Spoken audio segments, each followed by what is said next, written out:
جی جناب، چشتی رسول اللہ کے حوالے سے بہت زیادہ واویلا مچایا جا رہا تھا سوشل میڈیا پر، اور لوگوں کے درمیان وہ باتیں عام کی جا رہی تھی جس سے لوگوں کا ذہن انتشار کا شکار ہو رہا تھا۔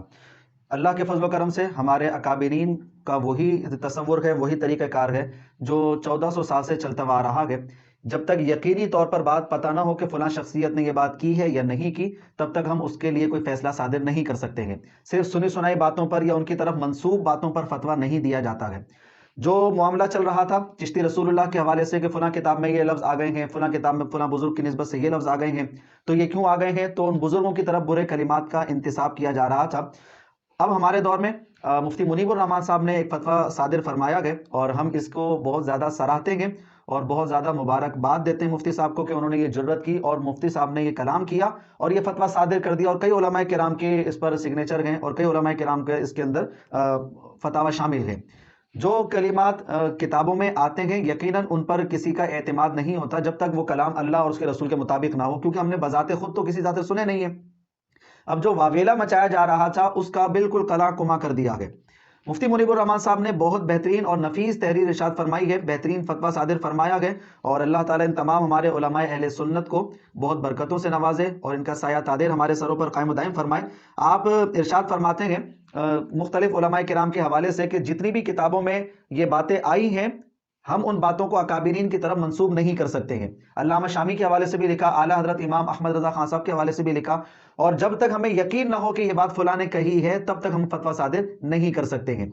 یہ بات بالکل درست ہے، بہت اچھی بات ہے، اور یہ بھی مفتی منیب الرحمان صاحب نے ارشاد فرمایا کہ بلا وجہ ادھر ادھر کی تعویل کرنے کے بجائے، مفسدات کا دروازہ کھولنے کے بجائے سیدھا سیدھا کلام کر دیا جائے کہ جناب اس عبارت کو نہ ہم تسلیم کرتے ہیں اور نہ ہم اس بات کو تسلیم کرتے ہیں کہ ہمارے فلاں اکابر نے، ہمارے فلاں ولی نے اس کلمات کو ادا کیا ہوگا جیسا ان کے بارے میں دیگر کتب میں ملتا ہے کہ جس طریقے سے وہ اللہ رسول سے محبت رکھنے والے، خوف خدا رکھنے والے ہیں، تو یقیناً ہم ان باتوں کو ان کی طرف منسوب نہیں کر سکتے ہیں۔ اب جو منسوب کر رہا ہے اور اپنی دکانیں چمکا رہا ہے وہ اس کا معاملہ ہے۔ مفتی منیب الرحمان صاحب نے بہرحال اس پر بہترین کلام کیا گیا اور بالکل اس بات کا انکار کر دیا گیا کہ جتنی بھی عبارتیں جو قرآن سنت کے خلاف ہیں، چاہے وہ صحابہ کرام سے متعلق ہوں، چاہے وہ بعد کے اولیاء کرام سے متعلق ہوں، تابعین سے متعلق ہوں، کسی بات کو ہم لوگ تسلیم نہیں کرتے ہیں۔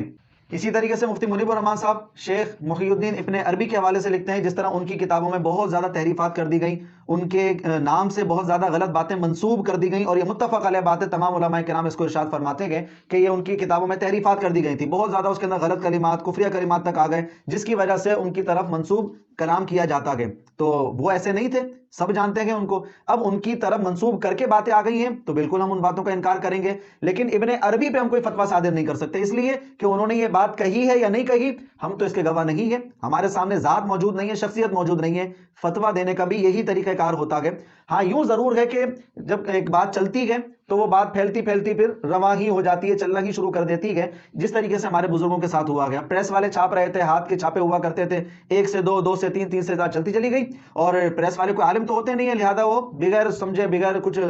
پڑھے چھاپ دیا کرتے تھے۔ وہی باتیں آج ہماری کتابوں میں موجود ہیں۔ اسی طریقے سے ہم بہت زیادہ امید کرتے ہیں اللہ کی رحمت سے کہ جو اور کتابوں میں غلطیاں آ گئیں، اس سے پہلے کہ پھر ایسا ہی کوئی موقع آئے، پھر ہمیں اپنی صفائی دینی پڑے، تو اس سے پہلے ہی ان کی باتوں پر، ان نظریات پر، ان مسائل پر توجہ کی جائے گی اور انہیں بھی اپنی کتاب سے محو کر دیا جائے گا، مٹا دیا جائے گا، یا یہ اعلان برات کیا جائے گا کہ جناب یہ عبارتیں واقعی غلط ہیں، فلاں شخصیت کا تعلق اس سے نہیں ہے۔ اور بہت اچھی بات ہوتی ہے جو انسان اپنی اصلاح قبول کر لے مرنے سے پہلے بجائے اس کے کہ ضد پر اڑے رہیں اور اختلافات کا بازار گرم کریں، فسادات کا دروازہ کھولیں اور لوگوں کو شکوک و شبہات میں ڈالیں، اس سے پہلے کہ کوئی دوسرا آ کر گمراہ کرے تو ہم اپنی اصلاح کر لیں اور اپنی غلطی کا احساس کر لیں کہ ہاں جناب یہ غلطی ہے۔ بات دراصل یہ ہے کہ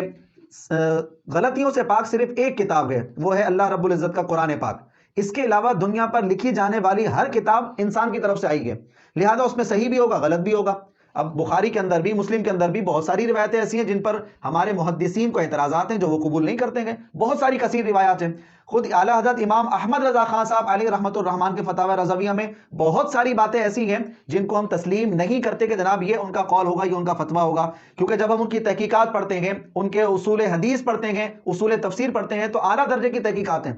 ان غلطیوں کو دیکھ کر لگتا نہیں کہ یہ غلطیاں اعلیٰ حضرت کی طرف سے ہوئی ہوں گی، یقیناً ہم اس پر بھی یہی گمان کرتے ہیں کہ اس سے بھی اعلان برات کیا جائے گا، اور وہ غلطیاں بعد میں کسی نے شامل کر دی ہوں گی اپنے فائدے کو حاصل کرنے کے لیے، یقیناً وہ اعلیٰ حضرت امام احمد رضا خان صاحب علیہ رحمۃ الرحمان کا فیصلہ نہیں ہوگا، ان کا فتویٰ نہیں ہوگا۔ ہر ایک کو اپنی اصلاح کرنی چاہیے، چاہے وہ کسی بھی مکتبہ فکر سے تعلق رکھتا ہو۔ ضروری نہیں کہ اگر میرے مکتبہ فکر والے کسی بزرگ کی کتاب میں کوئی غلط بات آ گئی ہے تو میں اس کا دفاع ہی کرتا رہوں، ضد بحث پر اڑا رہوں، یہ بات بہت غلط ہو جاتی ہے، کیونکہ جس پر آپ ضد بحث کر رہے ہیں کل قیامت کے دن اس کا جواب بھی تو دینا ہے آپ کو۔ اس لیے بہتر یہ ہوتا ہے کہ اپنی اصلاح کر لیں، جو حق ہے وہ حق ہے، جو باطل ہے وہ باطل ہے، کبھی بھی باطل کامیاب نہیں ہوتا ہے۔ اللہ فرماتے ہیں وَقُلْ جَاءَ الْحَقُّ وَزَهَقَ الْبَاطِلُ ان الباطل کان زہوقا، محبوب آپ کہیے کہ حق آگے آگے باطل مٹ گیا آگے، اور باطل آتا ہی اس لیے کہ اللہ اس کو مٹا کر لوگوں کو ظاہر کر دے کہ یہ بات بالکل فساد پر مبنی تھی۔ اس لیے غلط بات ہمیشہ نہیں چلتی ہے، بالکل اپنے دین کو اعتدال پر رکھ کر چلیں، اپنے مسلک کو اعتدال پر رکھ کر چلیں، اور یہ فرقہ وارانہ باتوں سے باہر آئیں، مسلک پرستی سے باہر آئیں۔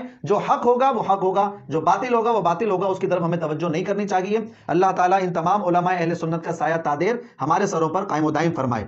اسی طرح اعلیٰ حضرت امام احمد رضا خان صاحب علیہ رحمۃ الرحمان کی عبارت بھی آپ نے ذکر فرمائی کہ حضرات اولیاء جن کی ولایت ثابت و محقق ہے، ان سے جو قول یا فعل یا حال ایسا منقول ہو کہ بظاہر خلاف شرائع مطہر ہو، اولاً اگر وہ سند صحیح و واجب الاعتماد سے ثابت نہیں، ناقل پر مردود ہے، اور دامن اولیاء اس سے پاک، بلکہ اولیاء تو اولیاء۔ حجت الاسلام امام غزالی رحمۃ اللہ علیہ نے احیاء العلوم میں یہ تصریح فرمائی، کسی مسلمان کی طرف کسی کبیرہ گناہ کی نسبت کرنا جائز نہیں ہے جب تک ثبوت کامل نہ ہو جائے۔ اس لیے کتابوں میں جو بھی بات آئی ہے وہ ہمیں نہیں معلوم کہ وہ فلاں بزرگ نے کہی ہے یا نہیں کہی ہے، اور اسی طریقے سے بہت ساری باتوں کتابوں کے اندر یہی معاملہ ہے، جو فتاوی آتے چلے جاتے ہیں، جو کتابیں چھپتی چلی جاتی ہیں، مکتبے والے عالم تو ہوتے نہیں، ان کو جو ملتا ہے وہ چھاپتے چلے جاتے ہیں، کون بار بار پڑھتا ہے، تو غلطی ہو جاتی ہے۔ یہ بات بہت اچھی آخری پیراگراف میں منیب الرحمن صاحب نے ارشاد فرمائی ہے، الغرض ایسی عبارات کو رد کر دینا چاہیے، ان کی تعویل اور توجیہ کی کوئی حاجت نہیں ہے، اور نہ اس سے کوئی شرعی مقصد حاصل ہوتا ہے، بلکہ مفسدات کا راستہ کھلتا ہے۔ بہترین نفیس تحریر ہے یہ آخری لائن، اور بہترین کمال کی لائن ہے، فسادات کا راستہ کھلتا ہے، بلا وجہ آپ اس کا دفاع کرتے رہتے ہیں، بالآخر جا کر سامنے والے غالب آتا ہے، آپ مغلوب ہو جاتے ہیں، کوئی جواب نہیں بن پاتا ہے، تو کہہ دیجئے ہاں جناب یہ غلطیاں ہیں، فلاں بزرگ کی کتاب میں آئی تو مطلب انہوں نے کی ہے، یہ کنفرم نہیں ہے، چاہے وہ کسی بھی مسلک والے کے ہوں۔ تو یہ بڑی بہترین بات ارشاد فرمائی۔ اور جو بعض لوگوں کو یہ